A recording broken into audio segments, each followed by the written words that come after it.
In today's video, I'm going to teach you how to log in to Google Drive. First, open your favorite web browser and head to Google's homepage. In the search bar, type Google Drive. You're looking for the official Google Drive result from Google. This ensures you land on the legitimate site. If you prefer, you can also go directly by entering drive.google.com in the address bar.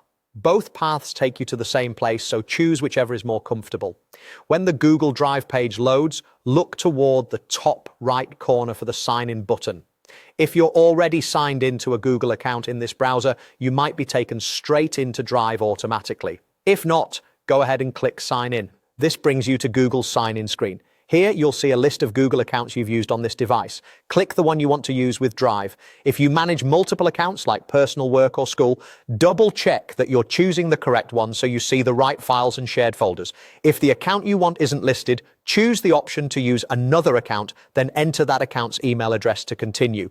Next, you may be prompted to enter your password. Type it carefully, and if your account has two-step verification turned on, follow the on-screen prompts to verify. This could be a code, a prompt on your phone, or a security key. For best security, avoid signing in on public or shared computers. If you must, consider using a private or incognito window and avoid saving your login details.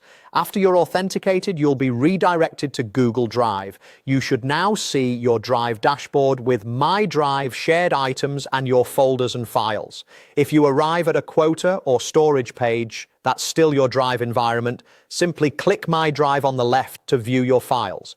If the page seems stuck, a quick refresh usually does the trick, or you can go straight to drive.google.com. To make future logins faster, bookmark the page once you're in Drive. If you need to switch accounts later, click your profile picture in the top right to choose a different one.